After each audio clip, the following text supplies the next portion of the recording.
a $230 million crypto heist, a teenage hacker, and, possibly, a billionaire victim hiding in plain sight. In 2023, Malone Lam, a 20-year-old Singaporean living in the US, was arrested for one of the biggest digital thefts in history. But now, a new twist has emerged. According to some of the sharpest minds in crypto investigations, one of Lam's victims may have been Mark Cuban. That's right, the billionaire investor, the Shark Tank star, and now allegedly might have been outplayed by a kid on Discord. The biggest clue didn't come from the FBI. It came from a tweet. On April 10th, 2024, crypto investigator ZachXBT dropped a thread that shook the crypto world. It revealed an ongoing, nearly invisible crypto heist, totaling over $243 million, pulled from victims connected to Genesis Global, a digital asset lender that had gone bankrupt the year before. The funds weren't stolen in one move. They were drained slowly, wallet by wallet, using a phishing operation so sophisticated that even hardened crypto investors didn't see it coming. But Zach found something odd.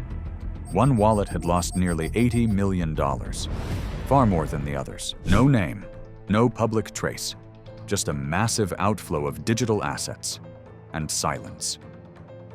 That's when speculation exploded. Who had that much crypto sitting in a Genesis-linked wallet? Who could lose tens of millions and not speak up?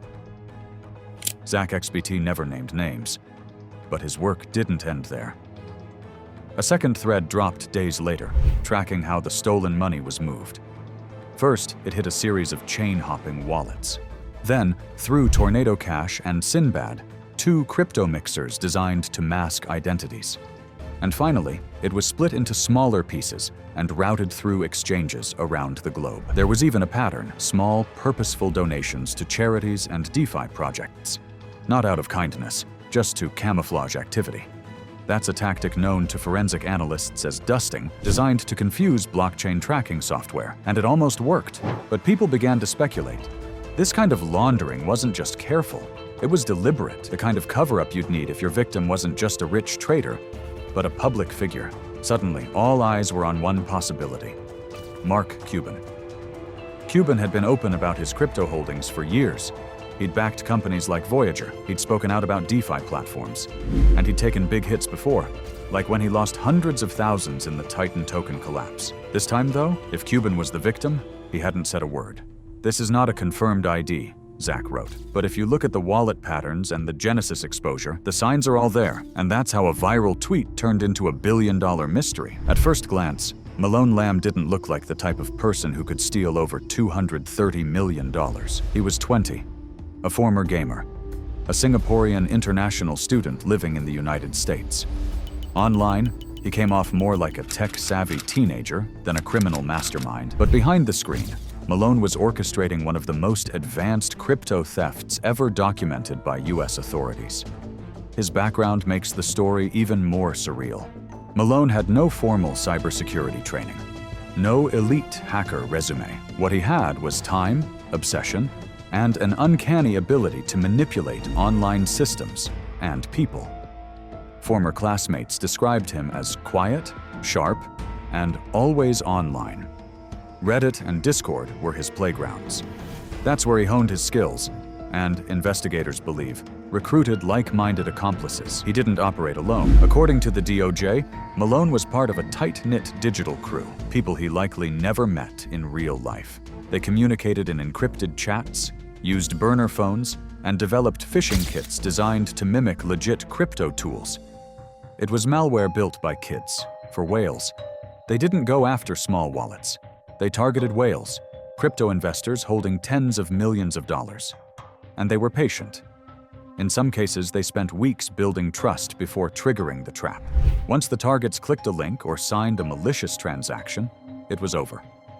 Their private keys were compromised, and Malone's team moved fast. Funds disappeared, sometimes within minutes. Then, he did the one thing you're not supposed to do after a perfect crime. He flaunted it. Malone began spending wildly. Flashy cars, lavish parties, rare designer goods. At one point, he was buying luxury watches worth more than most people's homes. He also allegedly used fake IDs and shell companies to mask his real identity while laundering the stolen crypto. But what really caught the Fed's attention wasn't just the spending, it was the arrogance. Malone wasn't hiding in the shadows. He was posting photos, flexing online, and living a life that screamed, "Look at me." And eventually they did. The FBI moved in. So did the IRS. By early 2024, Malone was in custody, indicted for his role in the Genesis Wallet phishing scheme, along with multiple co-conspirators still under investigation. But the real twist came later, when investigators and independent analysts like Zach XBT started looking deeper. They weren't just asking who did it. They were asking, who did he steal from? The Department of Justice indictment against Malone Lam reads less like a legal document and more like the script to a cybercrime thriller. It lays out, in total detail, how Lam and his co-conspirators executed one of the most sophisticated crypto phishing operations in history. They started with a target list, hundreds of names connected to the bankrupt digital asset lender, Genesis Global. These weren't random crypto users. These were big players, and their info had been leaked or accessed during the bankruptcy chaos. Many of them had wallet addresses, email credentials, and behavioral patterns exposed. Using this data, the group launched what's called a multi-vector phishing attack. That means they didn't just send scam emails, they built entire fake websites, impersonated Discord moderators, Telegram admins, and even hijacked support ticket systems to convince victims they were speaking to legitimate representatives.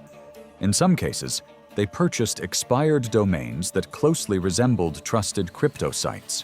One letter off, and the average user couldn't tell the difference. Then came the hook. Once trust was built, victims were sent links to recover their funds or verify their wallets. These links redirected them to malicious smart contracts. If the user signed the wrong transaction, their private keys were exposed, and the theft was instant.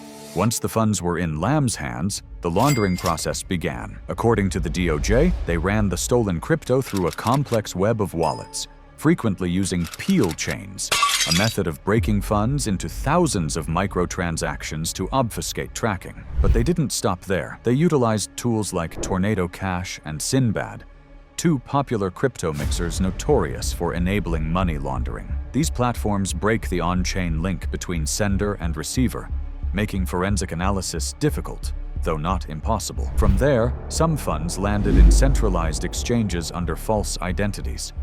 Others were routed through shell companies, registered in fake names or addresses. Still others were used to buy assets directly: watches, cars, and even gift cards. The operation was so well run that it mimicked state-level cyber warfare. But the DOJ didn't just catch Malone Lam. They exposed a network. The indictment lists dozens of wallet addresses, links to burner emails, and Discord handles tied to the ring. It shows how one mistake, like reusing a wallet address or failing to fully anonymize a transaction, can unravel an entire empire built on stolen coins. This wasn't a crime of opportunity. It was a long con, executed with precision, patience, and ultimately, pride. Let's get this straight up front. There is no official confirmation that Mark Cuban was the victim. But if you follow the money, the timing, and the trail Zach XBT laid out, it becomes hard to imagine who else it could be. Let's start with what we know. The wallet that lost nearly $80 million was linked to Genesis, meaning its owner had crypto holdings tied to the platform when it went bankrupt. That already narrows the pool. Most of Genesis's retail users weren't holding that kind of money. But one name stood out to Zach. Mark Cuban had publicly disclosed crypto holdings through platforms like Voyager and Coinbase. He'd invested in DeFi protocols. He was vocal about using various yield platforms, some of which were later linked to Genesis through shared infrastructure and counterparties. He also made headlines in 2021 for losing a significant chunk of change, hundreds of thousands of dollars, in a token rug pull. In interviews, Cuban admitted to being hands-on with his crypto and not always careful. Then comes the kicker. The wallet behaviors match. Zach XBT's thread highlights a set of wallet activities from 2022 to 2023 that include large stablecoin swaps, high-volume staking transactions, wallet IDs that mirror known Cuban-linked addresses, and once the $80 million was stolen, the silence was deafening. Mark Cuban has never publicly acknowledged being a victim. But if he were, would he? Publicly admitting you got hacked, even as a billionaire, can damage your brand, your credibility, your negotiating power in court, and maybe most importantly, your ego. Zach left his words carefully chosen. While I cannot definitively say who the wallet belongs to, the patterns align very closely with known activity from a high-profile investor. The connection is very probable. In crypto, the blockchain is transparent, but identity? That's always been the murky part. So, was it Mark Cuban? We may never get a confession, but with $80 million missing, a perfectly matching wallet, and a trail of digital breadcrumbs pointing straight to a shark tank, the pieces of the puzzle are lining up. After laundering millions in stolen crypto, Malone Lam could have disappeared, changed his name, vanished into a quiet life with a fake passport and a Swiss bank account. Instead, he went shopping.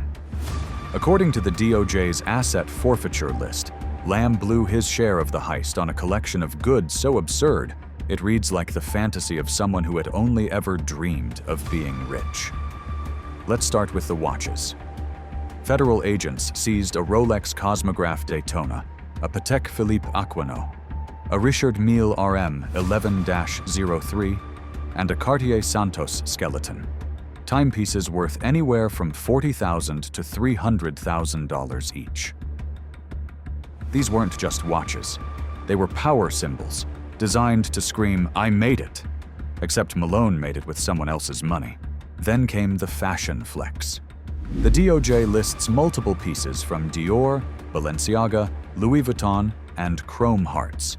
Items like leather jackets, custom sneakers, limited edition bags, and even branded keychains worth thousands. He bought designer wallets to store stolen crypto profits, and jackets that cost more than most people's rent. It didn't stop there. Agents also confiscated iPhones still in their boxes, rare Air Jordans, custom gaming laptops, designer sunglasses, collectible art pieces, multiple burner phones, and SIM card packs. In one property alone, the feds found more than $4.5 million worth of physical assets, all acquired within a matter of months. And remember, this is just what they found. Much more likely vanished through mixers, cash withdrawals, or black market sales. And now, all of it is up for auction. The U.S. Marshals Service has already listed several of Malone's luxury items on public auction sites, drawing massive attention from crypto Reddit threads, where users joke about buying back their money one Rolex at a time. Even mainstream fashion accounts have picked up the story, turning the loot list into viral content. This wasn't just a spending spree. It was a performance. Malone Lam wasn't content to be rich. He wanted to be seen. Every watch, every jacket, every Instagram post was part of a narrative. Look at me, I won. But behind the scenes, federal investigators were quietly piecing together that same story, item by item, transaction by transaction, until the illusion collapsed. Malone wanted to live like a billionaire. Now he's watching the government auction off his dreams one item at a time. For months, Malone Lam looked untouchable. He moved through Discord servers with aliases. He traveled across borders under fake names. He cashed out stolen crypto into luxury assets and strutted through life like someone who knew the rules didn't apply to him. But the rules did apply. He just forgot who was watching. The FBI had been building a quiet case. So had the IRS. And when they moved in, they didn't just arrest Malone. They unraveled his entire network. According to the DOJ, Lam's arrest was part of a broader takedown involving over a dozen individuals connected to the Genesis phishing ring. Some are still unnamed, some are still at large. But their methods, their wallets, and their conversations were tracked, bit by bit, through on-chain analysis and international cooperation. And there's one more detail. Federal investigators believe this crew wasn't just targeting Genesis. They may have also probed other platforms like BlockFi, Celsius, and even NFT marketplaces.